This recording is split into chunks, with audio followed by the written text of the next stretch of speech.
Benvenuti su Libri a Zonzo. Oggi vi portiamo a scoprire la storia della conquista del selvaggio West americano e delle guerre indiane.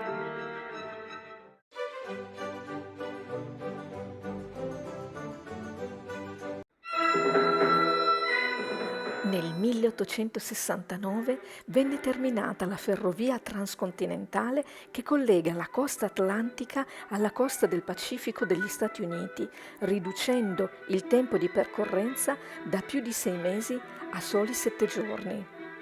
La costruzione fu approvata dal presidente Lincoln nel 1862, nonostante il percorso deciso attraversasse territori il cui possesso era stato garantito da trattati precedenti alle tribù dei nativi americani.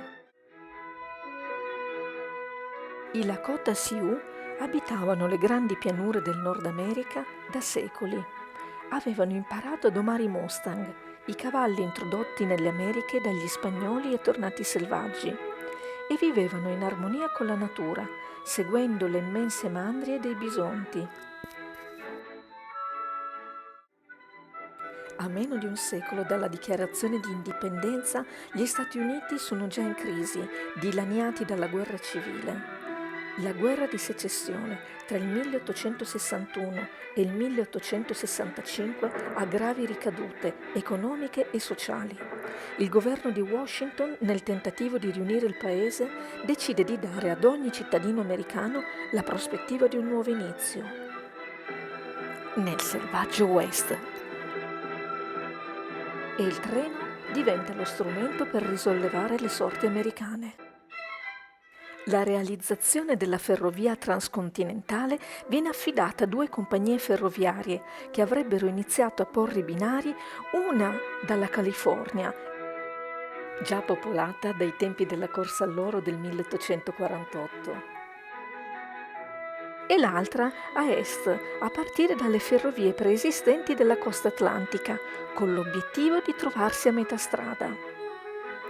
Il governo decide di pagare le potenti compagnie ferroviarie attraverso la concessione dei vasti territori attraversati dalla ferrovia in costruzione. Grazie a un'imponente campagna pubblicitaria, le 2 società vendettero i terreni a coloni che migrarono a migliaia nelle grandi pianure, col sogno di nuovi orizzonti di libertà. Ben presto però dovettero accorgersi che quelle terre non erano disabitate. Un coraggioso guerriero Sioux è determinato a difendere la sua terra e la sua gente dall'invasione.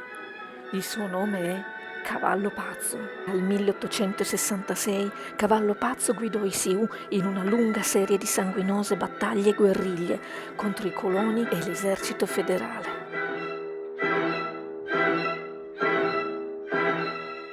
La situazione peggiora quando gli americani scoprono un giacimento d'oro nelle Black Hills, territori ritenuti sacri dai Sioux. Il presidente Grant, dopo aver tentato inutilmente di acquistare questi territori dai Sioux, ordina agli indiani di consegnarsi in precise riserve indiane entro una determinata data, e chi non si consegnerà sarà considerato ostile. Cavallo Pazzo non si piega e nel 1876, guidando insieme a Toro Seduto l'unione di tribù Lakota Sioux, batterà l'esercito americano guidato da Custer nella battaglia di Little Big Horn. C'è un uomo che è disposto a tutto per imporre la resa ai Sioux. È un eroe della guerra civile, il generale William Tecumseh Sherman. La sua strategia è la terra bruciata. Vuole affamare i Lakota Sioux e ordina lo sterminio dei bisonti. Fornirà ai cacciatori alloggio, protezione e munizioni.